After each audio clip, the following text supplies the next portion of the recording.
नमस्कार, आप देख रहे हैं इंडिया वॉइस। मैं हूं आपके साथ। इसमें बढ़ते हैं खबरों की ओर। बदायूं से अहम जानकारी सामने आ रही। 2 मासूम बच्चों की हत्या मामले में भारी हंगामा। गुस्साए लोगों ने जाम लगाकर की नारेबाजी। भीड़ ने दुकान में की तोड़फोड़, लगाई आग। आरोपी पुलिस मुठभेड़ में हुआ ढेर। मौके पर भारी पुलिस बल तैनात। तो 2 मासूम बच्चों की हत्या मामले में आगजनी और दुकानों में तोड़फोड़ की गई है। लोगों में आक्रोश देखा जा रहा है। वहीं मौके पर भारी पुलिस बल की तैनाती कर गई है। और फिलहाल बात करें आरोपी की, तो एक आरोपी इसमें ढेर हो चुका है पुलिस मुठभेड़ में, वहीं एक फरार है।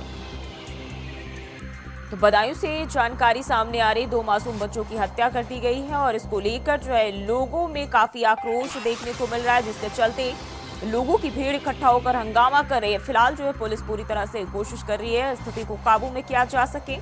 और पुलिस मुठभेड़ में एक आरोपी ढेर हो चुका है, जबकि एक गिरफ्त के बाहर है। तो बदायूं से खबर सामने आ रही है। 2 मासूम बच्चों की हत्या कर दी गई और इसके बाद से हंगामा मचा हुआ है।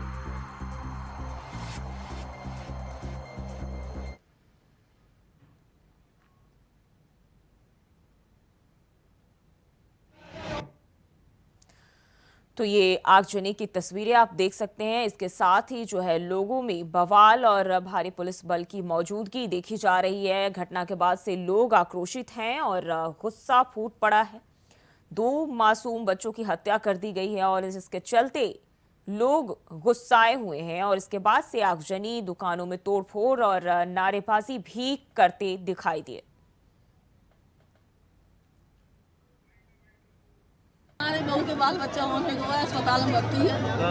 2-3 घंटे की बात है, मन नहीं लग रहा। क्या नाम था उसका? जावेद जावेद है लड़का नाम। यार नाई है हमारे पड़ोसी में है, बाल कटवाता था। तो बोली ठीक है बेटा, हम भी बड़ी परेशानी में रहे, कोई बात नहीं, बच्चा बड़ी मुश्किल से मिलते। बेटा लाओ तुम हमारे ऊपर बैठिए, आराम कर लो 2 घंटा को, हम लाओ चाय बना दे तुम। तीसरा बच्चा इन्हें बुला के ले गया, पता ना भाई, हम तो नीचे ही थे।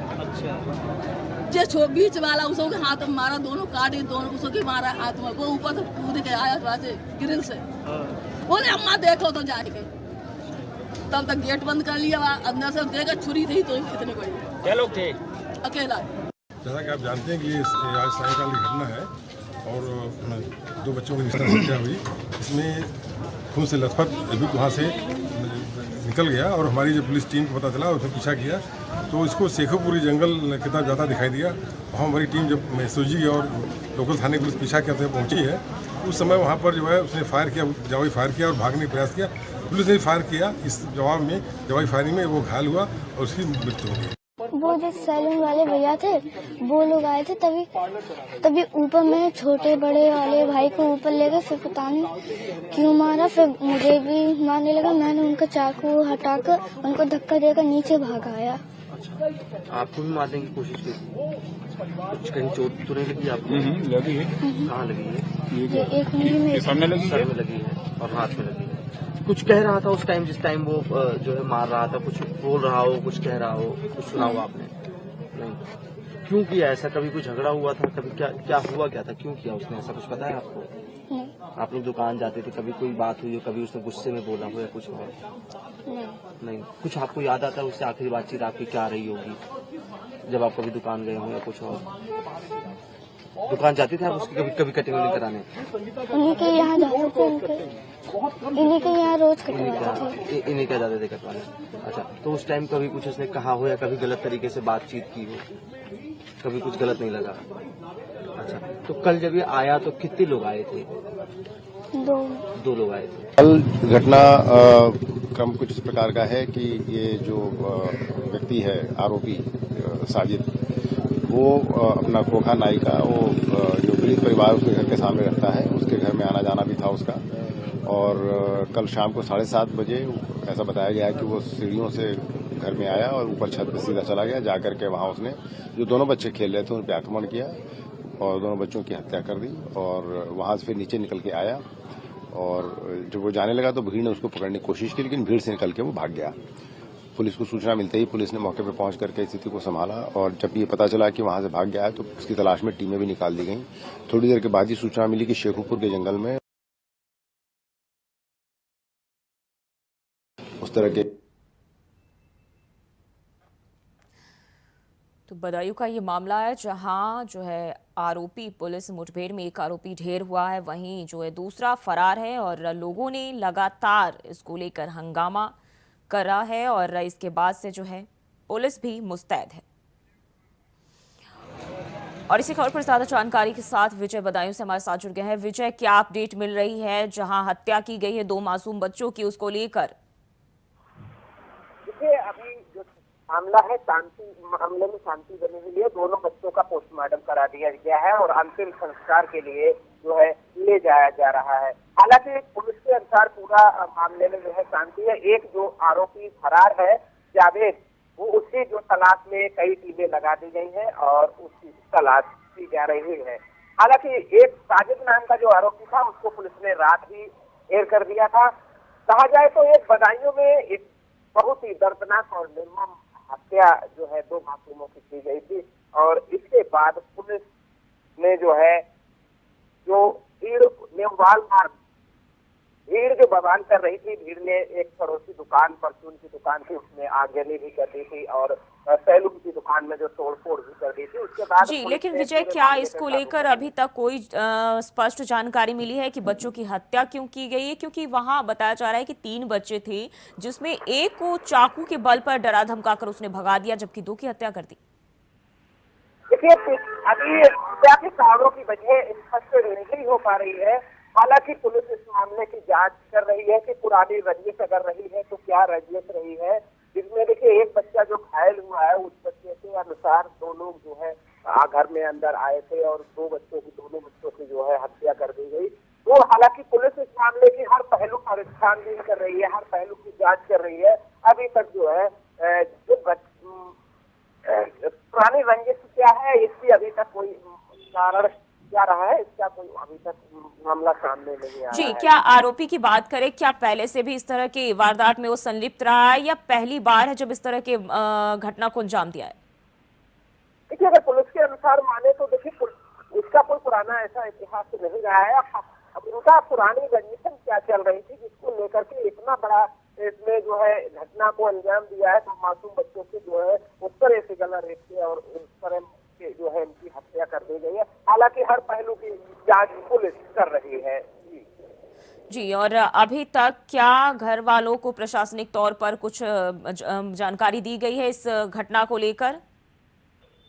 देखिए, हालांकि प्रशासन जो है हर संभव मदद का उनको आश्वासन दिया है परिजनों को और दोनों समूह का जो बच्चों के शव थे उनका पोस्टमार्टम करा दिया गया है। हालांकि परिजनों पुलिस की सुरक्षा और ये पूरे मोहल्ले में 4 चौबीस सुरक्षा पुलिस ने कर रखी है। पुलिस चप्पे पे पुलिस लगा दी गई है और कुछ ही देर के बाद जो है बच्चों के जो है अंतिम संस्कार किया जाएगा। पोस्टमार्टम दोनों बच्चों का हो चुका है। जी विजय, बहुत बहुत शुक्रिया आपका तमाम जानकारी के लिए।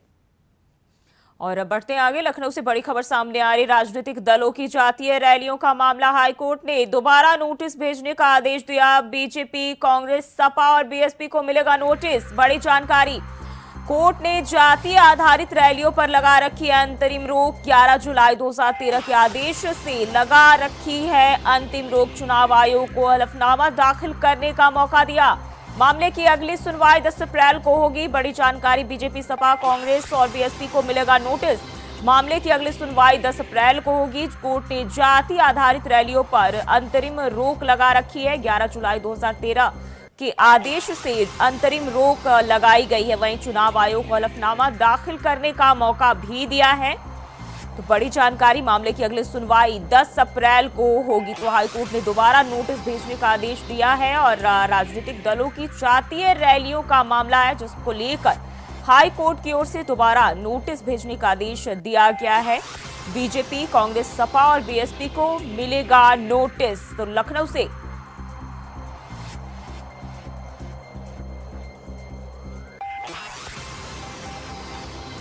हाईकोर्ट ने दोबारा नोटिस भेजने का आदेश दिया है और बीजेपी, कांग्रेस, सपा और बीएसपी को नोटिस दिया जाएगा।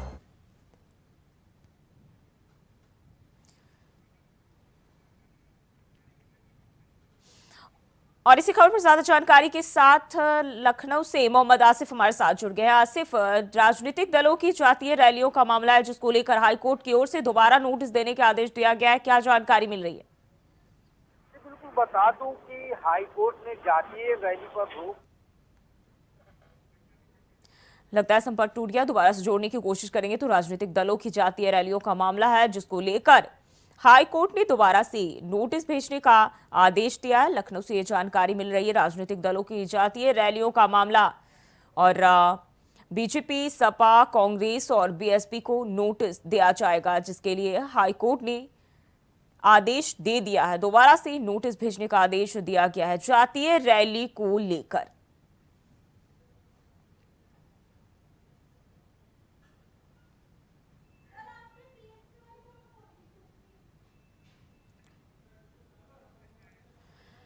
और इसी खबर पर ज्यादा जानकारी के साथ रमन मिश्रा हमारे साथ जुड़ गए हैं। रमन, राजनीतिक दलों की जातीय रैलियों को लेकर जो हाईकोर्ट ने दोबारा से नोटिस भेजने का आदेश दिया है, क्या जानकारी निकल के सामने आ रही है?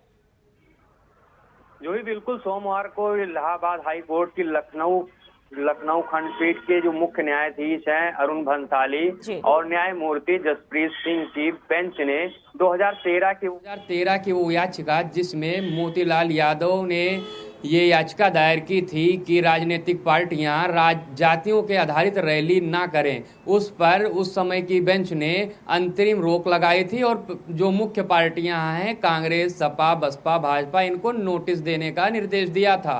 हालांकि वो नोटिस नहीं पहुंचा है और सोमवार को जब इस पर एक बार फिर से सुनवाई हुई तो फिर से इन 4 पार्टियों को नोटिस देने की बात की गई है। साथ में नोटिस इसलिए दिया जा रहा है ताकि ये पार्टियां जवाब दे सकें कि अंतरिम रोक के बाद में आज तक ये कैसे जाति आधारित रैलियां करते आए हैं, किस आधार पर। नोटिस दिया क्यों नहीं गया है, क्योंकि जब कोर्ट ने आदेश दे दिया है तो क्या देरी की वजह क्या रही?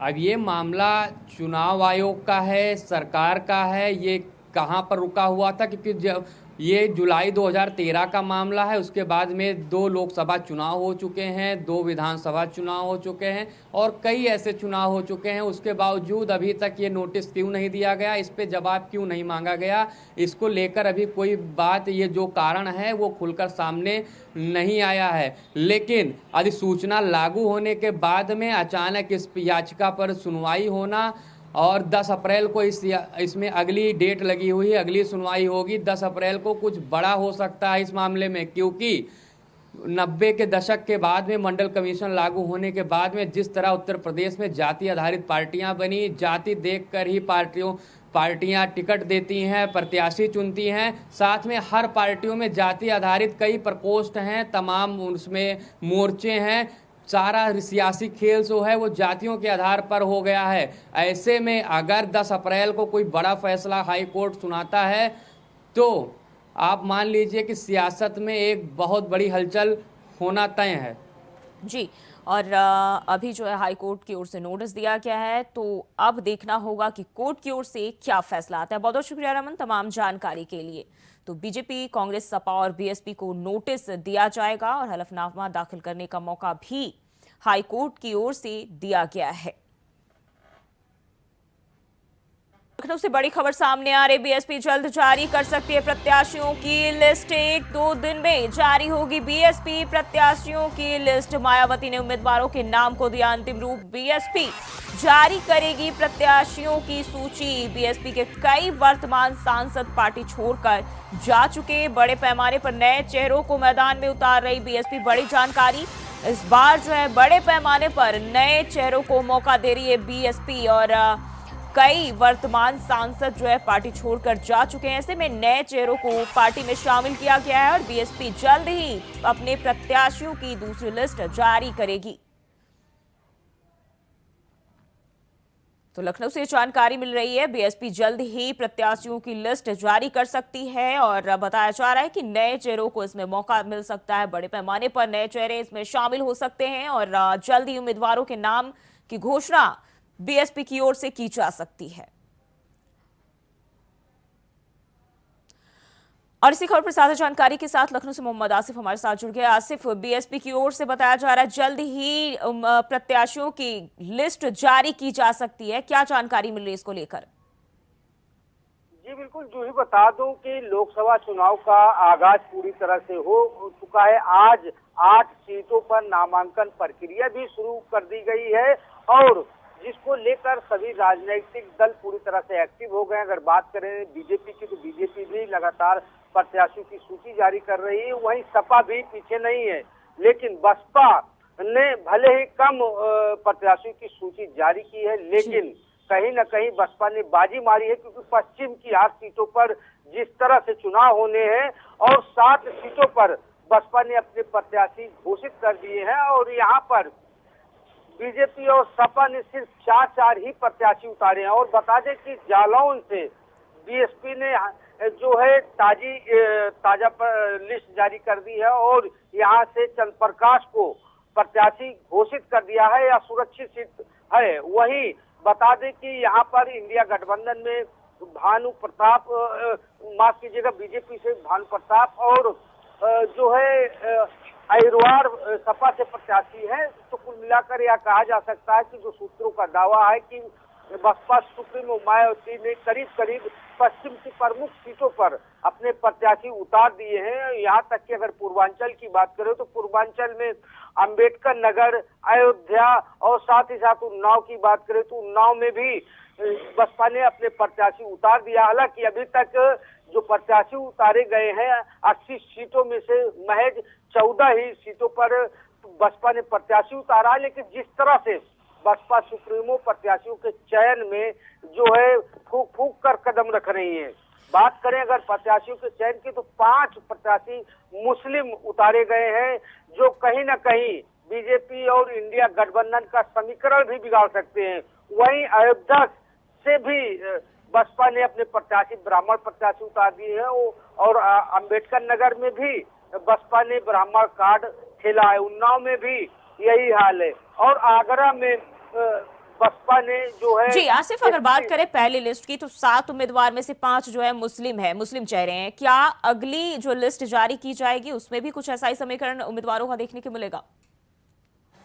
जी बिल्कुल, बस बता दूं जो कि जिस तरह से बसपा सुप्रीमो जो है लगातार जो है सूची भी जारी कर रही है और कहीं न कहीं जो एमडी फैक्टर है, मुस्लिम दलित फैक्टर को आगे बढ़ा रहे हैं। लेकिन अब इस बीच जो है बसपा ने अभी तक 2 दलित बिरादरी से अपने प्रत्याशी उतारे हैं और ठाकुर भी प्रत्याशी। कानपुर की बात करें तो कानपुर में क्षत्रिय प्रत्याशी उतारकर बसपा सुप्रीमो मायावती ने पूरी तरह से चौंका दिया है। तो कुल मिलाकर जो अभी तक लिस्ट जारी हुई है बसपा की, उसका साफ संदेश है कि वह जो है दलित को भी अपने साथ लेकर चलेगी, मुस्लिम को भी लेकर चलेगी और क्षत्रियों को भी, और साथ ही साथ उनके साथ ब्राह्मण प्रत्याशी भी कदम ताल करेंगे।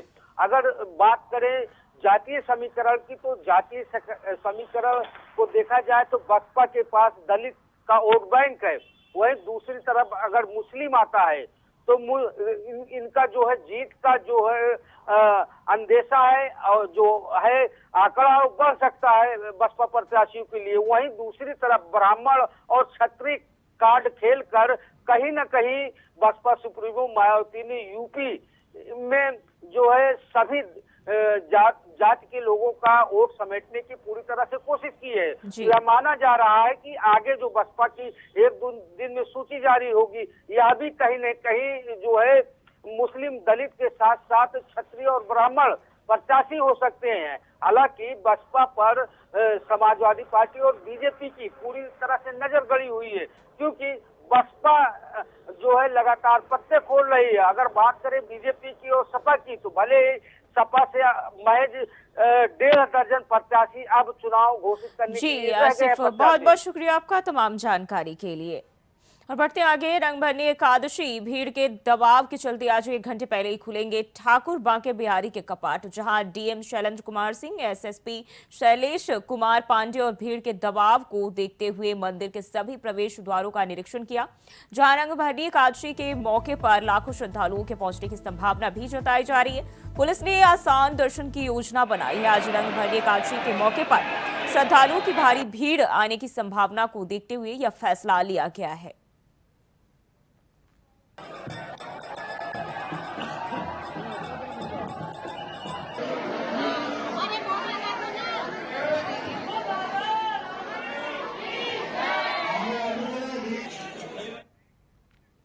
और जौनपुर में पूर्वांचल के सबसे प्रतिष्ठित कॉलेजों में शुमार TDPG कॉलेज के प्रिंसिपल और शिक्षक नेताओं के बीच जमकर तीखी झड़प हुई। बात इतनी बढ़ गई कि मामला थाना कोतवाली पहुंच गया।